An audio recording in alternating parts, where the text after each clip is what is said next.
name's Diana Robinson. I'm chair of the Buda-Area Democrats, affectionately known as KBAD. Woohoo! Yeah. I just want to tell you the rules of the forum. Each candidate will have 2 minutes to introduce themselves. We will then ask each candidate 1 or 2 questions, depending on the time limit and their schedules. Each candidate will have 1 minute to answer the question. We have a timekeeper, Richard Cronchi. He will raise the yellow card when it's 30 seconds left. He will raise the red card when your time is up. Candidates, please be courteous and observe the time limits. I don't want to interrupt you while you're speaking, but I will. We have a lot of candidates with us today, and we're on a tight schedule. And you can visit with individual voters outside or in another room afterward. Candidates in local uncontested Democratic primary races, which are listed near the end of your program, will have 2 minutes to introduce themselves, but no questions. For each contested race, the names are in the order they will appear on the ballot in Hays County. We will go in that order for the introductions and for the first question. And then we will reverse the order for the second question. We have a few statements from candidates who were unable to attend today, and we will do those throughout the forum, and they will be 1 minute or less. We've made every effort to accommodate special requests for scheduling, so the program order of the races is different from how they will appear on your ballot. And that's it. We're going to get started. Okay, we welcome today U.S. Senate candidates. Chris Bell, would you like to start? Good afternoon, everyone. My name is Chris Bell, and I'm running for the United States Senate. And I'm running for the United States Senate because I am fed up, like many of you, and believe it's extraordinarily important that we take down both Donald Trump and his chief water boy, John Cornyn. I've been in this fight a very long time. I started as an at-large citywide member of the Houston City Council, where I chaired 3 different committees: the Fiscal Affairs Committee, the Committee on Customer Service and Initiatives, and the Ethics Committee. I then was elected to the United States Congress, then was redistricted out of Congress by Tom DeLay and his compadres, and then returned to Texas and was the 2006 Democratic nominee for governor. I'm extremely proud of my past public service, and then I decided in November of 2016, after that dreadful day in November of 2016 when Donald Trump was elected, that it was the duty of every Democrat who had been involved in politics to stay involved, and if they hadn't been involved in politics, they damn sure better get up and get involved. And it does the heart a lot of good to walk into a room like this and see all of you out on a Sunday afternoon. I'm very proud that in the United States Congress, I insisted on the same ethical standards that I had as the chair of the Ethics Committee back at City Hall. Back at that time, Tom DeLay was the most corrupt politician in America and was the Republican majority leader. He was running roughshod over everyone, but there was a truce in place on the filing of ethics complaints.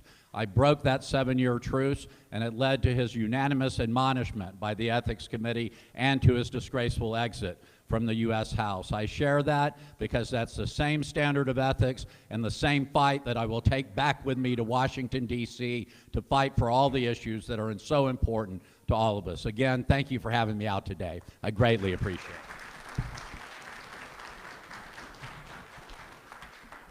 it.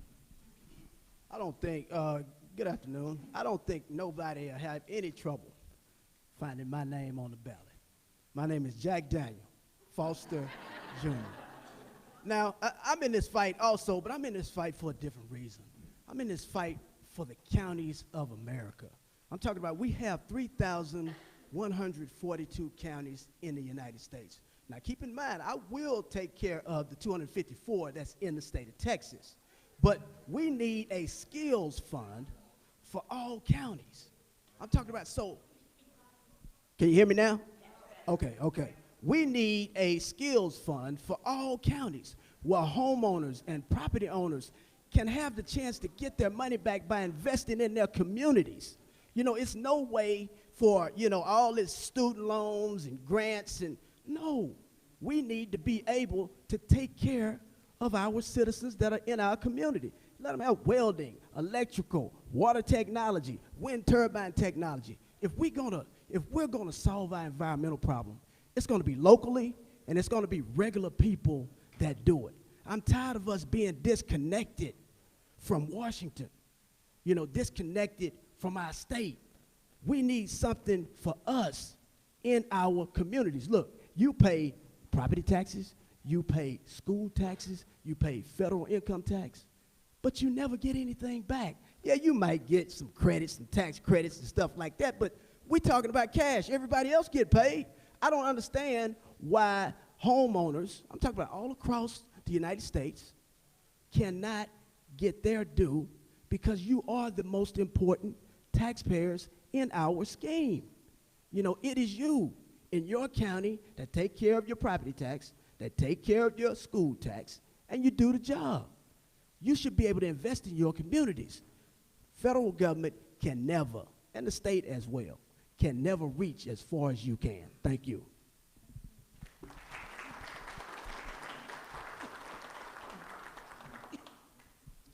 Hello, my name is Victor Harris, victorfortexas.com. I am the most qualified candidate running for this office of any party. Have foreign policy experience under 4 different presidents, 3 different combat theaters, deployed 7 times to the Middle East. I've exercised continuity with tribal leaders, put packets together for negotiations with warlords. And not only to back up the former experience, but I have some formal education. I have a master's from Georgetown University in public health and a master's from Georgetown University in social and public policy, a master's from the Naval War College in national security and strategic studies, a master's from the intelligence community in master's science and technology, information policy, information operations, and cyber intelligence from the National Intelligence University. In but 1 class from the Army War College completion and that master's. So I've got plenty of education and I've got plenty of ideas, and I will hopefully that you'll be able to hear my ideas. I think I'm one of the only candidates who has an idea for almost every single topic, and not just what we need to do, but what we should do to get where we want to get to.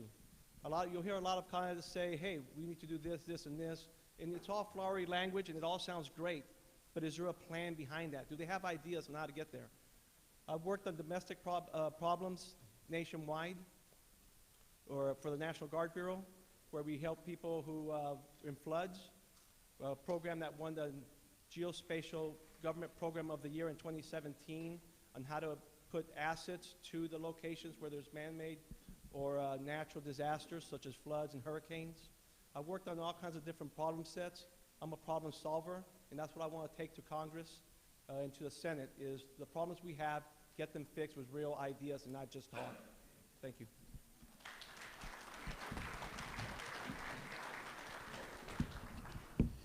Okay, Chris, after you defeat John Cornyn, what legislation will be your first priority as a member of the U.S. Senate, and why?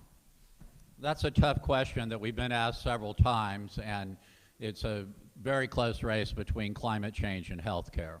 But I have to go with health care because we have the highest number of uninsured in the entire country here in Texas, and it's having real life consequences because we also have the highest maternal mortality rate in the entire country. In fact, if Texas were a standalone country, we would have the very worst maternal mortality rate of any developed nation in the entire world, and I find that to be rather shameful. And one of the main reasons is because if a woman does not have access to quality health care throughout her life, oftentimes when she is receiving medical attention after becoming pregnant, she presents with a number of different conditions, making the pregnancy far riskier. And so I support access to Medicare for all. I think we have to have a public option, and I also want to turn back the attacks on Planned Parenthood that have provided access to health care for thousands of women for decades, and we have to stop closing down those clinics.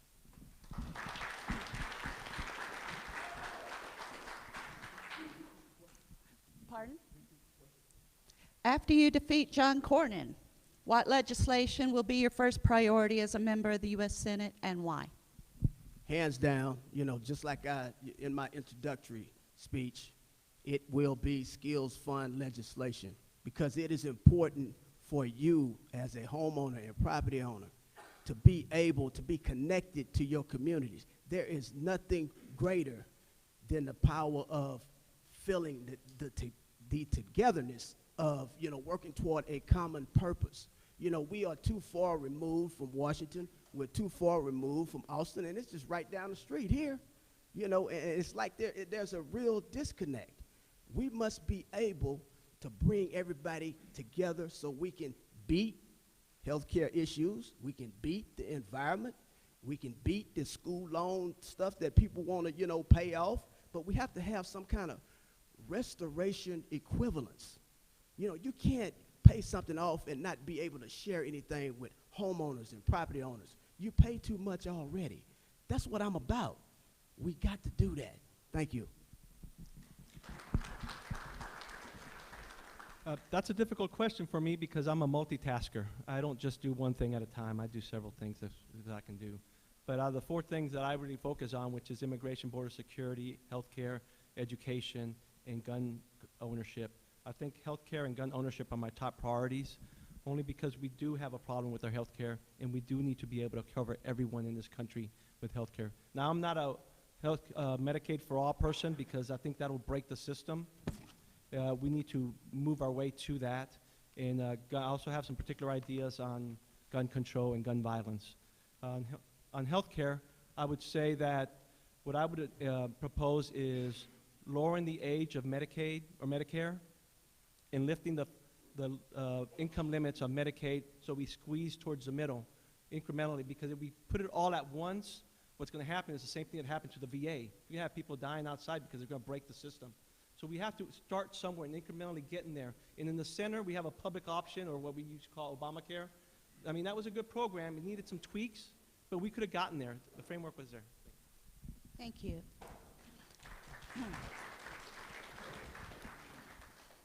Okay, Mr. Harris, how would you propose to address the problem of gun violence in the United States? Woo, in 1 minute? All right. All right, we have 5 things we got to do. We have to address people who obey the law, people who don't obey the law, people that are young, the youngsters in our schools. We got to address manufacturers and then possible gun bans. Here's the deal. I'm a life member of the NRA, so I believe that guns are important for us because it's our Second Amendment right. First, adolescents. What we need is mental health support from grade school to high school. Have more resilient minds, because when something happens in a school, we bring in the mental health support after the fact. That's too late. We got to do it. We got to change the culture of when we provide this mental health support, and that'll help our children with the resiliency. It'll help them later on with suicides. Then we have to address universal background checks. So what I would say, instead of doing the background check at the point of sale, we do it beforehand so that people get a license or a grant to be able to purchase a weapon, so that when they do go to these places of sale, where we have these loopholes, it covers every loophole, because unless you have that grant, you can't accept the weapon. Thank you. Thank you. 2 things. We need background checks, of course, but we also need more stringent controls on manufacturers. I'm okay with, gun owners purchasing guns and all that. I have no problem with that. I've only been around responsible gun ownership all my life. I'm from a rural county, Chambers County, and people are responsible with their guns. And I believe that if we make, manufacturers use fingerprint technology or that smart technology on all guns or any type of weapon, yes, it's going to be more expensive, but if you want it, you'll pay for it. Thank you. I'm a strong supporter of red flag laws and universal background checks, but believe we have to go much further than that. And long before the Senate primary, I had written an op-ed for the Houston Chronicle after the shooting in Parkland, Florida, saying enough is enough and advocating for a mandatory ban and buyback program for assault weapons. I do not believe that weapons of war belong in the hands of civilians. And nothing demonstrates the brokenness of our democracy any more than this issue. When 80 to 90% of Americans are in support of red flag laws and universal background checks, but Congress refuses to do nothing because of the National Rifle Association. Something is very, very wrong. The National Rifle Association that represents exactly 6% of all gun owners, but the good news is Moms Demand Action is now raising more money than the NRA, and I guarantee you those individuals are not going to stop until we see real reform in the area of gun safety, and I'm with them every step of the way.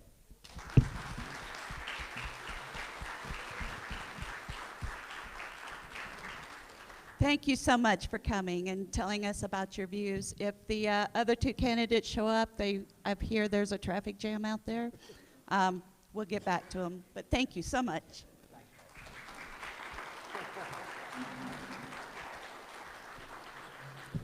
Got a message that our judicial candidates are also stuck in traffic. So we're going to move to railroad